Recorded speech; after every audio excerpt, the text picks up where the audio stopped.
Welcome to Dateline Polk with news about your county government. I'm your host and Assistant County Manager, Leanne Thomas. Today you'll learn about County Commissioners' actions from the May 21st meeting.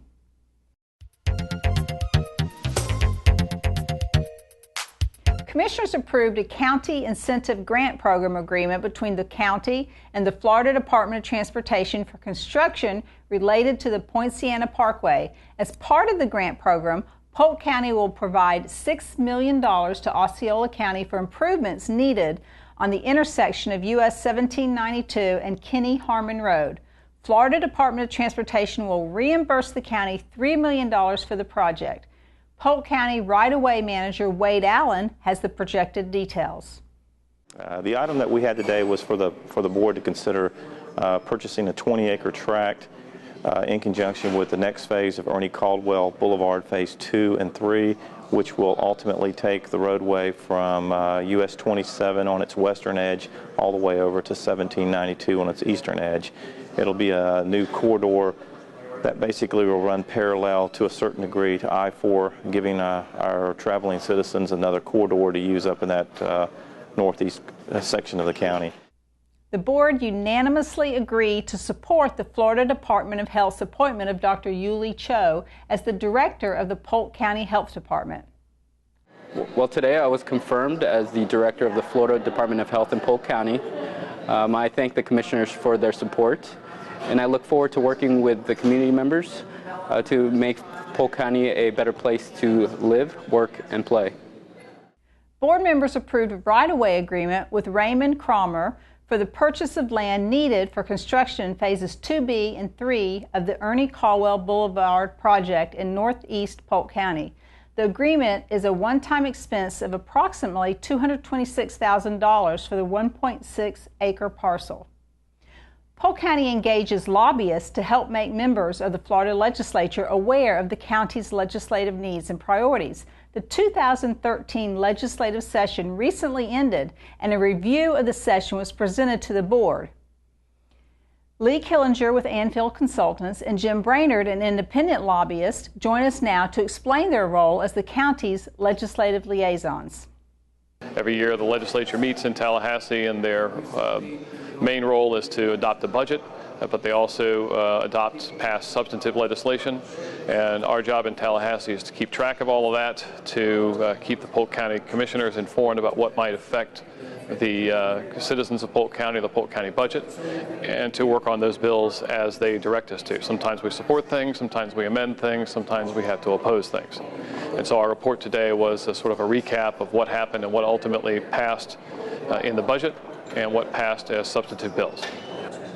Half of our work is to keep bad things from happening to Polk County and their residents, and the other half is to help good things. And the legislative process, I've been doing this for almost 40 years, and when we do that, you have 60 days where it is sometimes absolute chaos, and just keeping track of it and informing the commissioners and working with the commissioners and with your staff.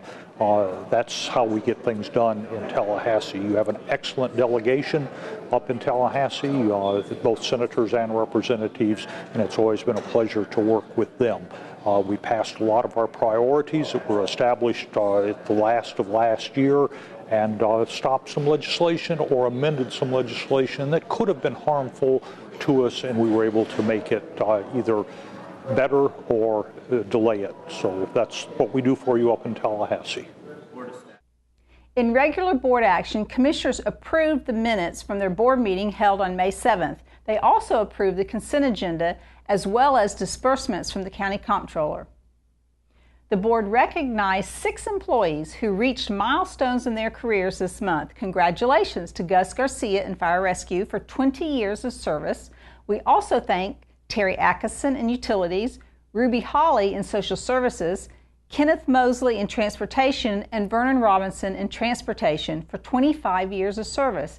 And closing it out with 35 years is Michael Doyle in Building and Codes. Commissioners proclaimed May 24th through May 26th as Pughsville Community Weekend.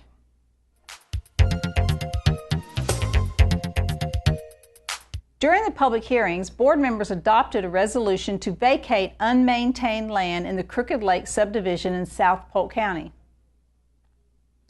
Commissioners adopted an ordinance to amend sections of the Land Development Code that related to non-phosphate mining land uses. The amendment clarifies definitions and uses in these sections. Board members heard the first of 2 readings required for consideration of a Land Development Code amendment related to floodplain management resource protection. And lastly, the board adopted an ordinance to combine the Woodcrest Special Lighting District, which is located near Mulberry, and the Golf Course Residential Special Street Lighting District into one district now called Woodcrest Golf Course Residential Special Street Lighting District.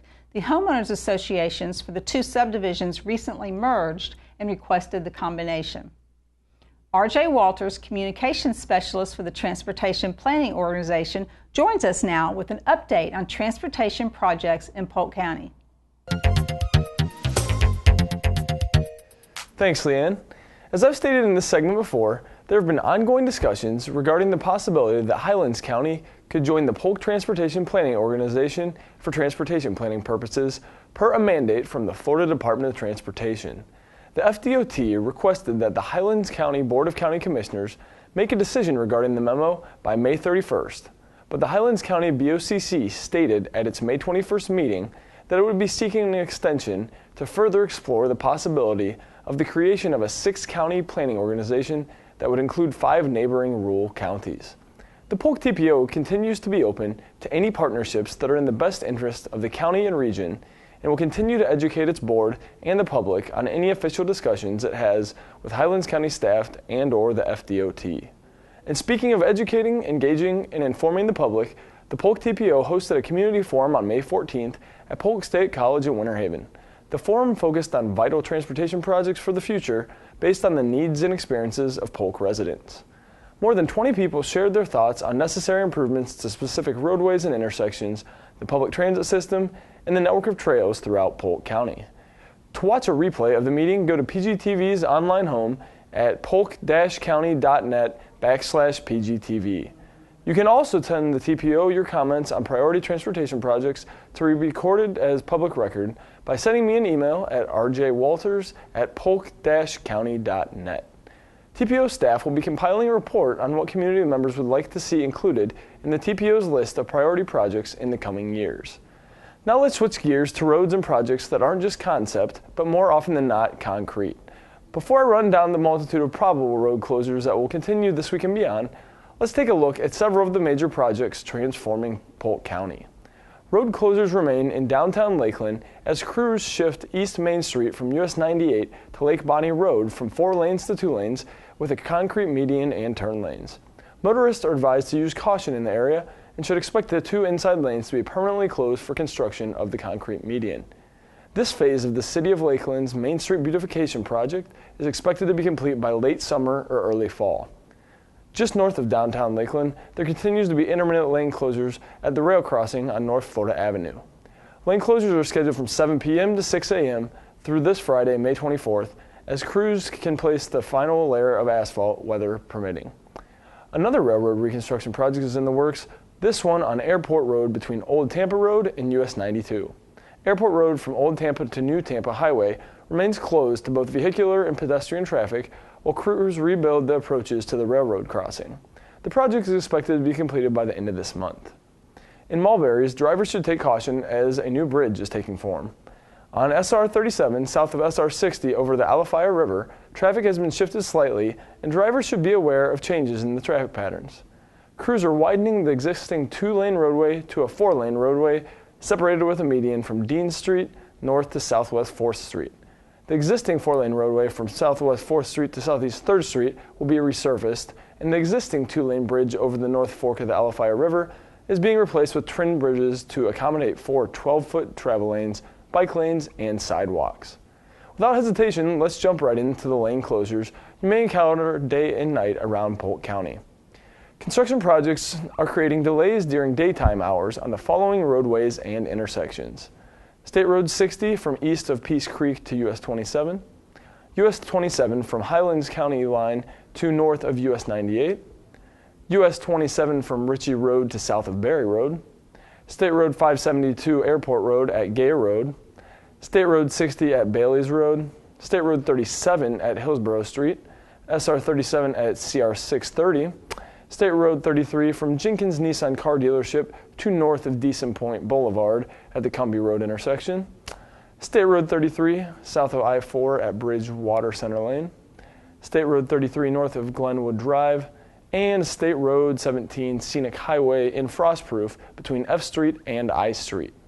And when darkness falls, another set of road closures are to be taken into consideration, including the lane closures on US 98 from County Road 540A to State Road 540, US 92 from Crutchfield Road to the I-4 ramp, US 17 at Cypress Gardens Boulevard, State Road 540 north of 44th Avenue, State Road 60 approximately 2.4 miles east of South Florida Avenue, and State Road 33 from south of Ada Street to northeast of Socrum Loop Road.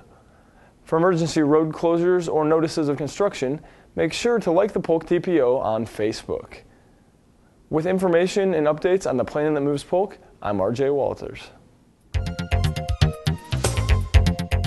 To keep current with programs and progress in the county, visit us online at polk-county.net or follow us on Facebook and Twitter. We also encourage you to join us at the next scheduled board meeting at 9 a.m. on Tuesday, June 4th. Thank you for watching this edition of Dateline Polk.